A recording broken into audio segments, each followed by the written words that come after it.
At the end of the day, it's not about what you have or even what you've accomplished. It's about what you've done with those accomplishments. It's about who you've lifted up, who you've made better. It's about what you've given back. Denzel Washington. Welcome to Inspire Vision.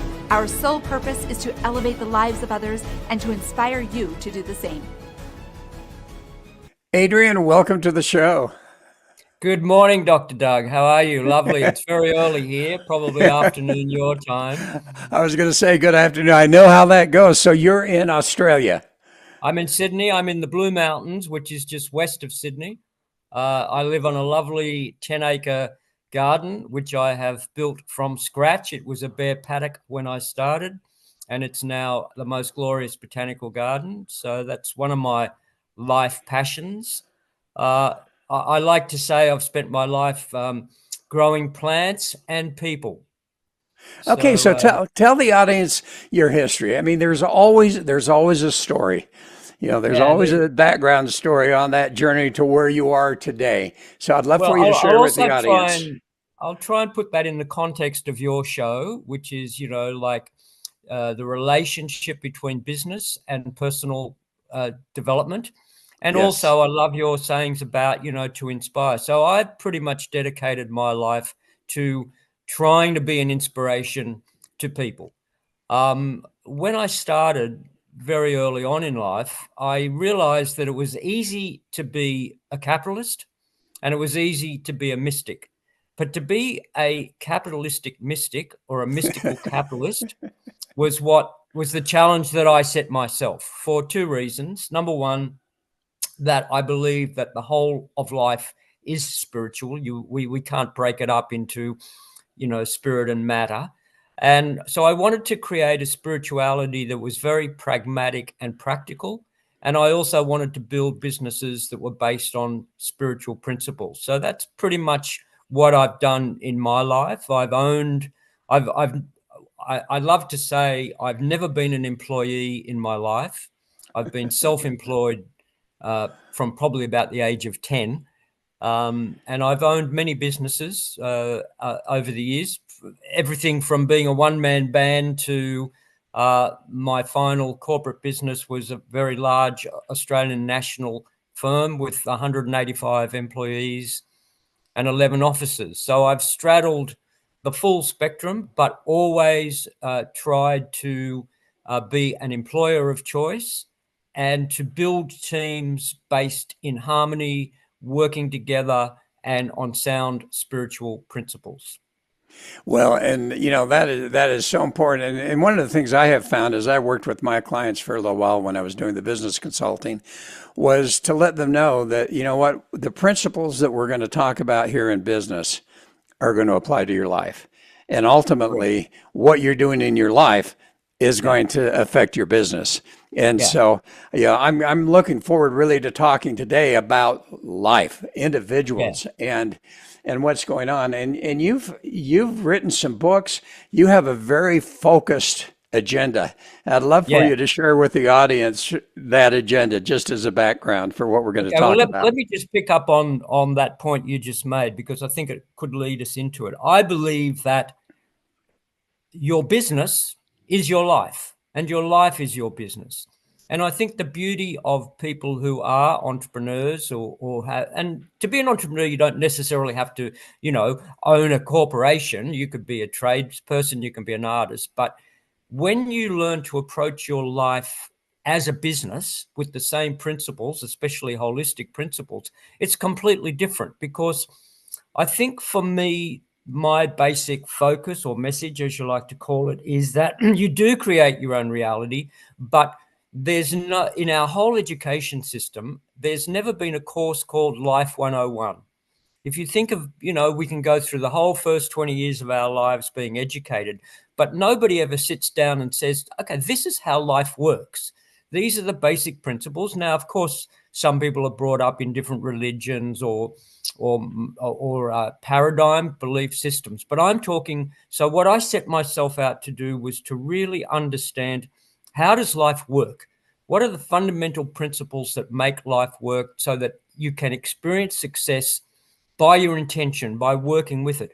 Of course, now today it's much more commonplace with positive psychology and so many people. But I'm talking about, I'm probably late 60s, early 70s when I really started focusing on these ideas. And so it's been my theme or thread all through my life of learning. And I still consider myself, a novice trying to learn exactly how life does work. And I think the other thing that I have learned is that you can only learn from life, from experience. It's not book learning. It's not academic. Nobody else can really live your life for you. Yes, we can learn from other wise people, both living and dead, but ultimately it's, for me anyway, it's your personal relationship with your own life. And you need to watch it very, very astutely and acutely every day as to what's going on. And I find that it becomes a beautiful intimacy, which I unfortunately think a lot of people do not share with their own life. A lot of people are estranged. Some people think life is a bitch, or life is hard, or life is difficult, or it's not fair, or, I'm badly done by. So they never really get to the point of having what I call is this lovely romance or intimacy with your own life, so that it's a one-to-one relationship. And for me, it's a partnership. It's a business partnership. I want to build a successful business with my life, meaning that it works depending on whatever your goals are. I mean, my goals very much are like yours, which is I want to inspire, I want to uplift, I want to elevate, I want to try and do some good. But one still needs to be successful and efficient in achieving that. Does that make sense? Yeah, it does. And yeah, I've never heard it put that way, but it's making so much sense. You're right. And when we talk about running our life as a business, the point is how do we have a successful life? Exactly. And I love what you're talking about here. And I know you've written a couple of books. I know you've got a trilogy that you're writing, but you haven't come out with the third book yet. But that trilogy, Temple of Understanding, and you've got what, the paradigm shift, and the personal sovereignty, and the Tao No, tuning. tuning. Yeah. Yeah. So, okay. So if we start at the beginning, personal sovereignty is all about being able to make your own authentic decisions. The basic problem that I see in this society is that we are so influenced from a very early age. Everybody, you think about it, you decide you want to do something and you go and share that with your loved one or a friend or whatever. What's the first thing everybody says? Oh, that won't work. Oh, you can't do that. Or, people don't generally think, well, that's fantastic, Doug, have a go at it. Yeah, rah, rah. Everyone always has to have a negative comment. And particularly in this day of what I call mass media and social media, we are so influenced. I feel so sorry for the really young people who, influence. I was watching a show here in Australia a few weeks ago about teen influencers. So there were one child, this is an influencer with hundreds of thousands of followers, was 4 years old. So obviously he's Wow. 4 years old. He's obviously being produced and directed by his mother, but Yes. still his audience.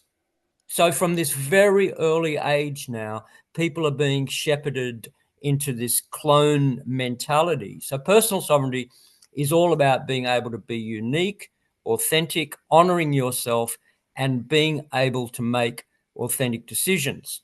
So one of the things that I say is that humanity is very bad at making decisions, meaning a lot of us are afraid of making decisions. We want to go and ask everybody else, what should I do? Rather than, what I've learned is that if you've really got a very, very serious and important decision to make, don't discuss it with anybody until you have made your own decision. So you're not influenced. Then, yes, go and seek advice or talk to people, but make sure that you come up with what you want to do first. And to do that, you need to go away, you need to go within, you need to get silent and not deliberate too much on the intellectual side of your mind, but to go in and find out what feels good. So one of the things that I talk a lot about in personal sovereignty is what I call the corporate structure of consciousness. Now, we have many aspects of ourselves and we need to learn to unite them in a harmonious way and recognize which voice is which. So you have the voice of reason, which you need to listen to. You also have your intuition, which is a completely different story. You have a gut feeling. You know, sometimes you get this feeling of that something is right or wrong, and that's very visceral and in your gut. You also have your higher consciousness, depending on how you want to define that or what particular religion or philosophy you want to adhere to, which I don't really like going into, because again, I think that's a very individual thing. Yes. But we all have this higher knowing. So you've got all these different voices, and they all have a role to play. If you get up in the morning and you need to do a to-do list, or you and I need to arrive at this particular point in time, both at our computers, we need to use logic. We need to use reason. We need to use time and computers and watches and everything else. But on the other hand, if you're making a very, very important decision, sometimes you have to leave rationality aside and just go into that inner space. Again, whatever you want to call it, you can call it your heart or your soul or your whatever. I don't think that really matters. But you need to be able to take that journey to go within. So that's what personal sovereignty is all about. Okay. And then once you make that decision, in other words, and that's why going back a little bit why I called it a better business. If you think about a business, the first thing you got to do is have a business plan. You have some sort of goal or desire of a product or service that you want to deliver. So in your life, you really need to know where you are going, where you want to go. And so another one of my favorite sayings is decisions determine destiny. Once you've made that decision, once you've decided where you want to go, what you want to achieve, you need to learn how to do it, how to execute that decision, how to bring those decisions onto the plane of reality, which is our daily life, which is what we call life. And so that's what Tao tuning is all about. It's that ability to go to generate the wave and then ride the wave successfully so that you are not struggling. It's not hard. You're not disappointed. You're not failing. In other words, now I'm not saying that. And so I don't know. Do you know the term ikigai? No. Could you explain to the audience what that is? Okay, so it's very related to the concept of flow, which means that so for flow to occur, this is that what we call it being in the zone. So it's a very common concept now in elite sport, in executive mentoring, in life coaching, of being in the zone, being in the flow, getting in the flow, being in that space. And so Tao tuning is the art of flow. So it's also so my argument is, well, we don't just want to be in that zone of flow in occasional peak experiences of rock climbing or, you know, when we're in that very, very elite sport situation. I believe that it should be our natural state of life. In other words, we want to spend as much time in that zone of flow as possible. So we need to understand the requirements of how do we get there. And the first thing is focus. So you need to focus. You need to be able to go within. You need to focus on what you're doing. Second, you need to be doing something that is just a little bit beyond your grasp. It has to be in that Goldilocks zone of not being too easy, because the brain just then turns off and goes into boredom. It also can't be unattainable, because then you don't feel like you're going to achieve it. So it's like you're just striving for that extra little bit of personal best. You know, I want to improve myself a little bit each time to get to that next point, to that next point. So for me, it's all about, I want to become a better version of who I am. It's got nothing to do with anybody else. I'm not comparing myself to anybody else. I'm just comparing myself to yesterday. So if I'm doing a podcast, for example, with you, I want it to be better than the one I may have done yesterday, or whatever we're doing. If we're cooking, you know, we just want to be able to do it that little bit better. So they're the requirements of being in the flow. And the third one is doing something that you love, something that you're passionate about, something that you believe in, something that's important to you. If you have those three ingredients, then you can be in the flow, or in what I call the zone of flow, to propel your life and yourself to a better place. That's not always easy for people. No. And that's why Tao tuning goes into, I mean, I've just given you a 3-minute summary. And look, it's Doug, the reason it's not easy is because these concepts run 100% contrary to, and that's why I call it a paradigm shift. And I better just briefly explain what a paradigm is. So if you think of a fish in water or us in air, we're not really aware of the air, but you're very aware of it if it's taken away from you. Right. So a paradigm is a belief system within which we live. Every single human being lives within a paradigm. We also have collective paradigms. We all basically live in the Western worldview. And so that is a belief system, a set of beliefs that we are brought up. And again, it doesn't really matter which religion or morality or even country or society you're in America or I'm in Australia, but we're all part of the West, and that Western paradigm actually started back in the Greeks, through the Roman Empire, through the Judeo-Christian ethic, all the way now through to, the world that we live in, which is probably dominated by the United States and, the great American dream. But fundamentally, it hasn't really changed that much in 2,500 years. It's a collective paradigm. Okay. Sorry, just to finish, and that paradigm runs contrary to the beliefs of, or the system of flow. That's why it's hard. Okay, and it runs contrary because as you talk about Tao tuning, I'm assuming that that's more of an Eastern Asian type of concept, and it's interesting as I talk to different people, that seems to come up a lot as we start talking about quality of life and those type of things. Now, I spent 9 months in Thailand. I'm heading back in a month. Okay, and so it's fascinating to me. In fact, coming back to the U.S.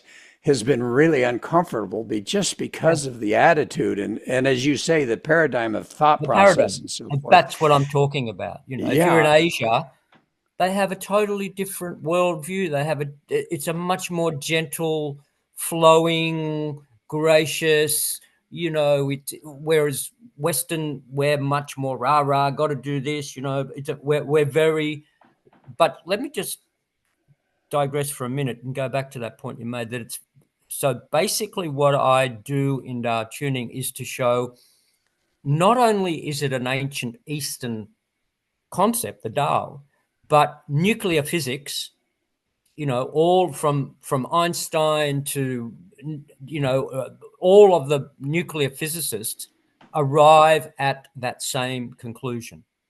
So it's not just an Eastern concept or religion or philosophy or worldview. It is now a very Western mainstream nuclear physics reality of the way we now understand how the world works. For example, we believe in the solidity. You're sitting on a chair, I'm sitting on a chair, but we know that 99.9% of that is empty space because of nuclear physics.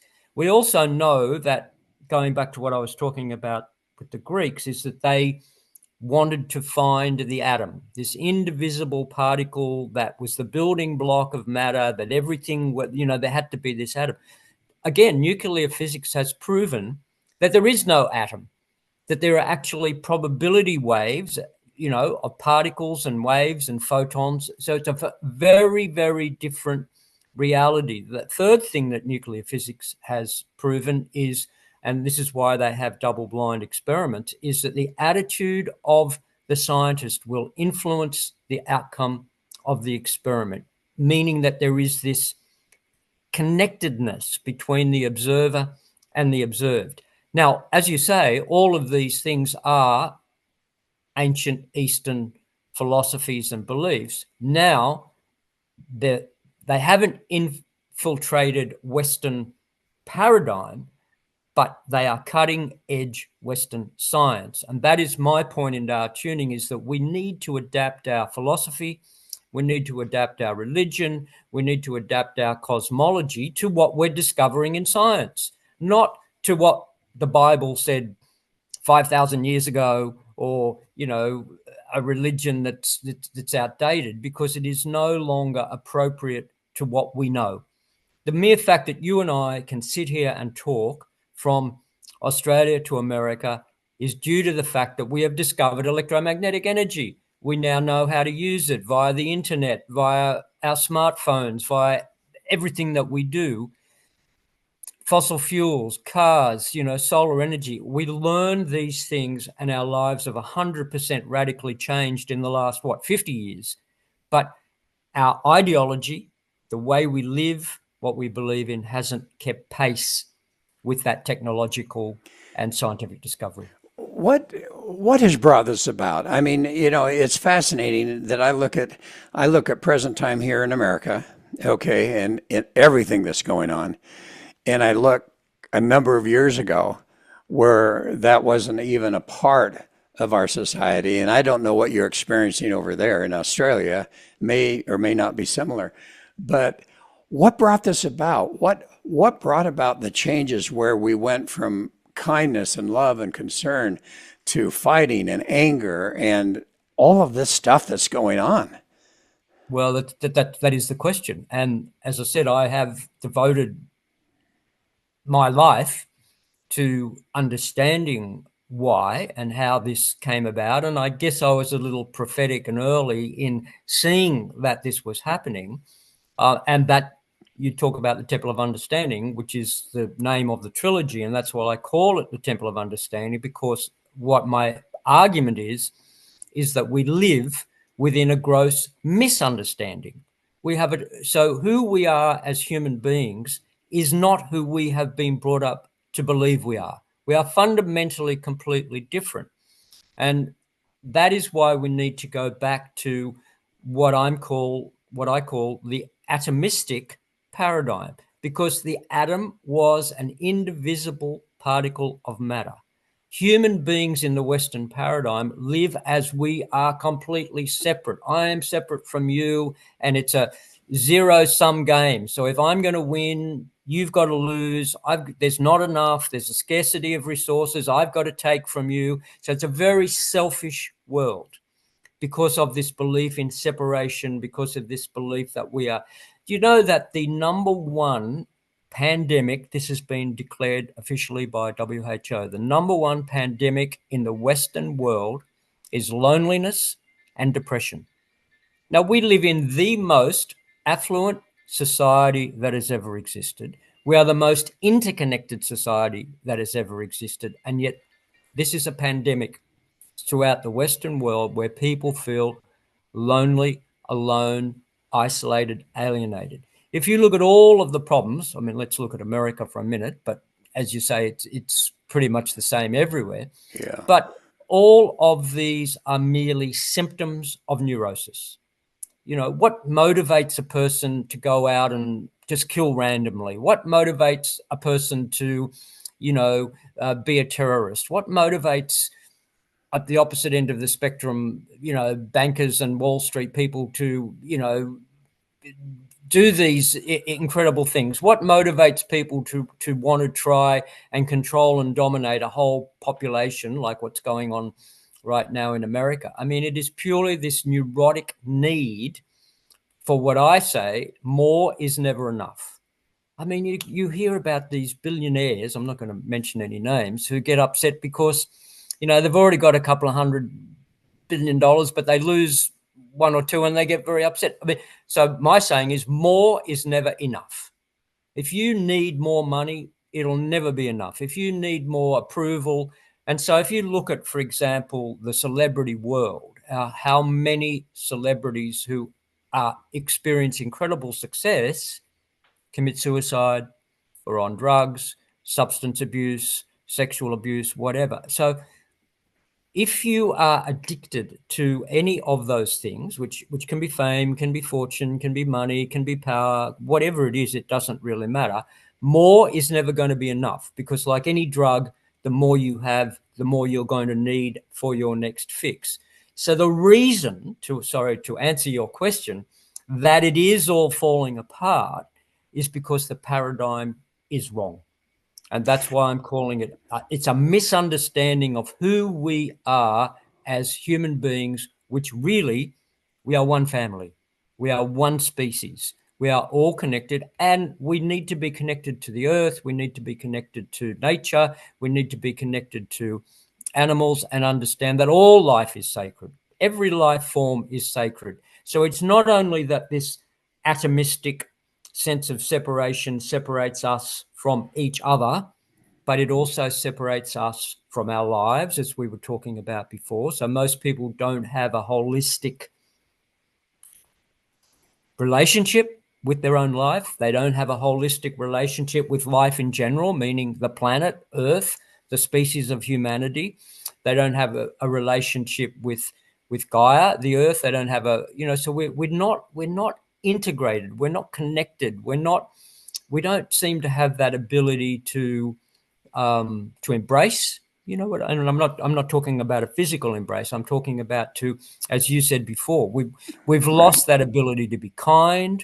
We've lost that ability to love. And I personally don't like using the word love, because I think it's been bastardized so much that, you talk about loving people, but at the end of the day, love is incredibly important, and love does not have to be romantic. Love does not even need to be for another being or another person. Love should just be an expression of who I am.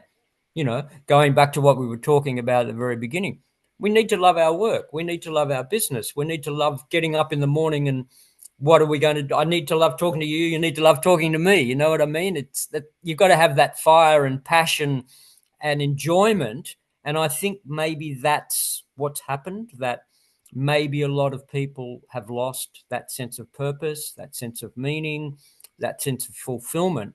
And so they're empty. And because they're empty, they're looking for something to fill this emptiness, which usually is some neurotic pursuit rather than a holistic pursuit. So what do we do?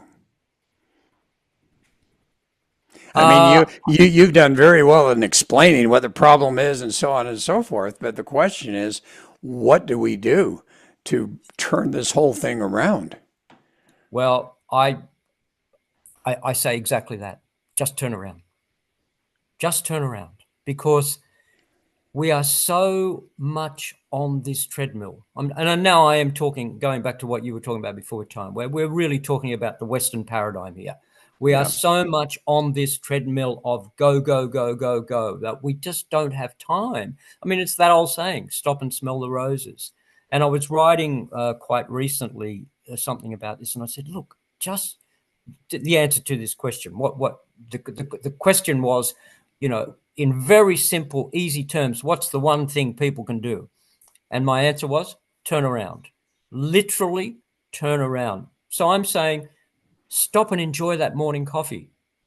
You might be walking to work. Stop and enjoy for a minute. Maybe before you leave, gaze into the face of a loved one, whether it's a child or a parent or a spouse or whatever, it doesn't really matter. Just take that. And look, it doesn't need, I think the basic problem, as I said at the very beginning, is that we've separated spirituality and reality. I'll get to the spirituality when my life works.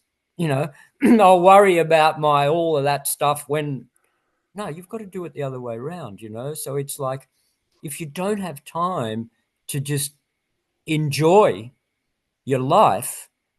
So one of my favorite techniques, if you see a flower, stop for 10 seconds and take a really deep breath. Don't just smell it for a second, take that, breathing. So meditation to me is not a spiritual exercise. It's a neurological exercise. It's a health thing. So we need to turn around. We need to stop. We need to just say, look, I still want to be successful. I'm still going to have my to-do list. I still work, 12, 14 hours every day of my life, but I make sure that there are many, many pauses.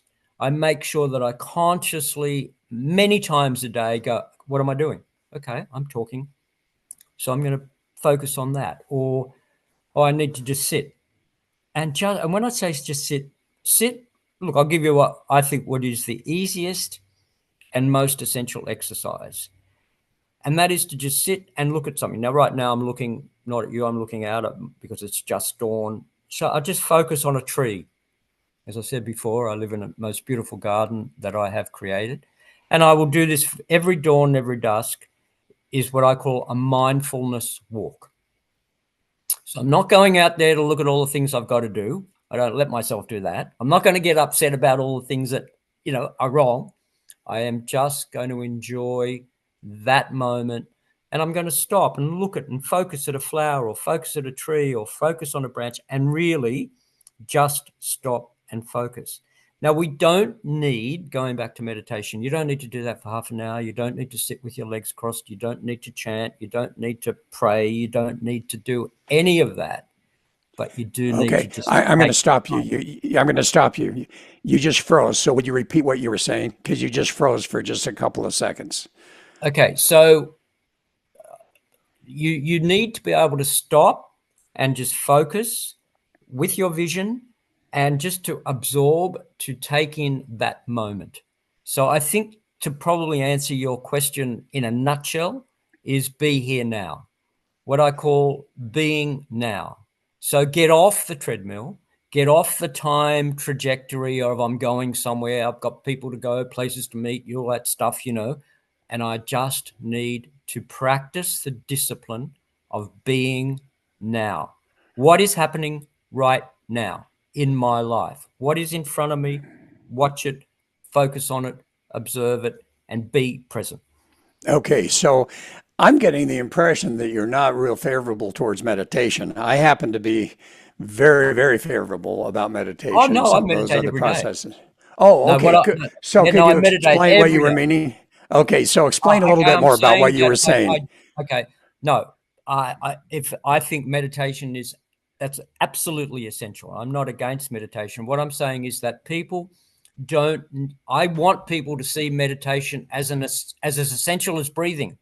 So what I'm saying is that a lot of people reject meditation because they see it as an Eastern religious tradition, whereas I'm saying meditation is as I said, as it's important as breathing. One needs to meditate because meditating is emptying the mind. It's stopping, it's slowing down, it's getting to that peace and to that inner state of consciousness where the mind, what I call the yama yama of the mind, is not racing. No, I've been meditating every day for over 50 years. Well, and now Western science is catching up with Eastern concepts because definitely now they are showing scientifically the incredible value of meditation and how it literally is not only affecting our mental health, but it's also affecting our physical health. And they're showing how meditation can literally help to heal physical ailments. And it's amazing to me to see that. And yet it's there and it's real. And so when we talk about, making a change, how do we, I mean, you have this whole focus here, but how on earth are we going to see a change take place on the level that we're going to see a different paradigm come into place again, or perhaps an original paradigm that somehow we lost? Okay, well, two things. Let me just go finish on what you were just saying there about meditation. Now, the other thing that I find really interesting about meditation is that we all experience problems. We want to achieve something, we hit a challenge or a roadblock or an adversity, and we need to come to terms with it. Now, most of us, or again, the Western paradigm will be, okay, sit down, do your pros and cons, think about it, blah, blah, blah. I believe that you've got to go into meditation, you've got to silence the mind, you've got to stop thinking, and you've got to go into because the other bit about meditation that isn't emphasized enough is that it is this route into the core of your being. If you're in your mind, if you're thinking, that's where you are. You're up in your mind. But via meditation, when you stop the mind, you can go to a whole different place. Yes, true. And in that space, and this is what I talk about a lot in Tao tuning, I call it this space. So in this space, you can negotiate and come to terms with this problem, with this adversity, because it's just a challenge that you need to understand. And once in meditation, and I've experienced this so many times in my life, not only do we become calm, not only do we get out of the agitation and the restlessness and the yama yama and, all of anxiety, we also, once we get to that calmness, we seem to be able to see the problem differently. In other words, we arrive at a different space, at a different perspective, at a different attitude. And in that space, the world changes. Our world changes. And miraculously, the next day, probably the next morning, and quite often this will happen to me if I'm really concerned about something. Normally I'll meditate at dawn every morning, but sometimes if I might wake up in the middle of the night, have to go into this very, very, very deep space. And it's almost like engineering. You are rewiring the world in meditation. And I know when I get there, and all of a sudden I just know the next morning the universe is going to somehow fix it. So meditation is also an unbelievable tool to make your life right. Does that make sense? Yes, and I think as we make our lives right, I really believe it's one at a time, but ultimately that's going to affect other people and they'll start to make their lives right. And in the short minutes that we have left, you've created a garden. You mentioned it briefly, but you're in a mountainous area and you say you have created literally a garden. Well, it's more than a garden. And for me, it is a working demonstration. And this might also answer your last question of, how do we do this or where do we go? For me, it's a working demonstration of the way that I believe humans need to live. To go back to the very beginning of this conversation and how you asked the question before, how did we end up where we are now with all of this unkindness and violence and war and all the things that are, a $34 trillion debt. I mean, there is no country that can exist. We all know we cannot live beyond our means. You are the wealthiest country ever, wealthiest empire that has ever existed on the face of the planet. And yet you have a $34 trillion debt. That's another aspect of this neurotic consciousness living beyond its means on this treadmill where we just have to have more. We have to have more. We have to have more. Well, like, no, you can't. Anyway, sorry. So for me, the garden is a practical working demonstration of the way we need to live because we got lost in the Industrial Revolution, urbanization, moving to the cities, becoming disassociated from nature and the seasons. And, children don't know where eggs come from. Children don't, people who live in high rise are so disassociated from the reality of the earth, from life, that we are completely divorced now. We need to go back to nature. I don't care if that's walking in a park. I don't care if you've got a pot plant on your veranda in your high rise. I don't care if you've got, whatever you've got. I mean, this is an extreme experiment, but it's not just a garden, it's an ecosystem. I wanted to demonstrate that in 50 years, we could regenerate the planet, and that's what I've done. I've been planting this garden now for 50 years. As I said, it was a bare, dead paddock when I started. I don't know if you know what a paddock is. In Australian, it means just had 2 cows on it, which had trampled. It was dead. It was completely dead. Yeah. Now it is got beautiful.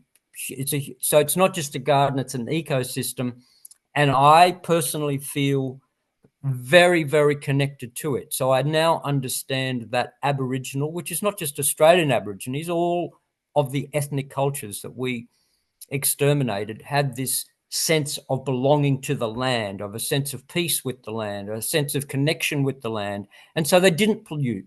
Many of these societies didn't even have words for murder and rape because they just didn't do it, because they understood that they were a tribe. They understood that the health and wellness of one being depended on the tribe and vice versa. So it's a very, very different paradigm. And that's what I'm trying to demonstrate. Not everybody needs to have a 10-acre garden like I do. I have to work, but I love it. But I think every single human being needs to find their own path back into nature, because nature will be the healer. Nature will help us to come back to this sanity and love and beauty. I mean, if you walk in nature, you just feel relaxed, you feel happy, you can't help but feel grateful, because as soon as you perceive the beauty, gratitude arises spontaneously. And when you're in that state of grace, gratitude, graciousness, you don't want to kill, you don't want to rob, you don't want to rape, you don't want to maim, you don't want to do anybody injury, because you're basically happy and content within yourself and very grateful that you're alive. So you have this very precious, sacred relationship with life. And so for me, I think, to just conclude, the number one principle, law, whatever you want to call it, is do not injure. Live your life as much as you can without intentional injury. Now, I believe we all have a very intrinsic sense of right and wrong. We know when we're doing the right thing, we know when we're doing the wrong thing, but it sometimes takes a bit of guts and courage to go, no, I'm going to do the right thing. That might be apologizing. That might be making amends for something that you have unintentionally or inadvertently done wrong, but you've got to make it right. Sometimes you got to be generous, or you've got to be loving, or you've got to be kind, or you've got to help that, there's a nobility. Like my last blog, which was actually about the American presidential race that's going on at the moment, so you might find it interesting. And so there were two. The first one was called Nobility of Being, where I am saying that to rule is to serve, and that really what happened, to really be a ruler, you have to genuinely want to serve the people, And so I called the presidential debate the residential deflate, because these two guys really need to be in residences somewhere where they can be, it was unbelievable. So to me, it epitomized where we are at as humanity. That whole presidential debate in 90 minutes epitomized for me everything that's wrong. Here are two men vying for the most important role, job, functionary, whatever you want to call it, on the planet today. And it was a complete and utter farce and disgrace. So if that's where we're headed, if that's the epitome of humanity, yeah, we're in trouble. Okay, so as we close, and you've said a lot of things, and I don't mind you repeating yourself on some of your ideas, what is the message that you want to share with the audience? Just the short message. The shortest message is the oneness of life. We are all interconnected. Human beings, or humanity, is not separate from life, is not separate from nature. We are not better than. Every single life form is sacred. Life is sacred. Life is to be cherished, to be enjoyed, to have fun, to be successful, to be abundant. It's a gift. And I guess the best example I can use is somebody gives you a gift, and you don't even unwrap it, and you put it aside, you put it in your cupboard, and you forget about it. Or do you unwrap it? Do you enjoy, a little kid, I can't wait to unwrap it all. Oh, wow. We have lost that exuberance, that fun, that enjoyment of life. Life is a gift. Enjoy it. Amen. Amen. Adrian, thanks so much. This has been fascinating. and it's interesting how here you are on the other side of the world, and yet you're experiencing the same thing that I'm experiencing over here on this side. And it's amazing? Yeah, it is amazing. And I appreciate the fact that you talk about the fact that this paradigm which we're experiencing has got to change. And hopefully, even if it's one by one, we're able to do that. So I appreciate everything you've said, folks. I appreciate you listening, and hope you've enjoyed this, and hope you'll join us again soon.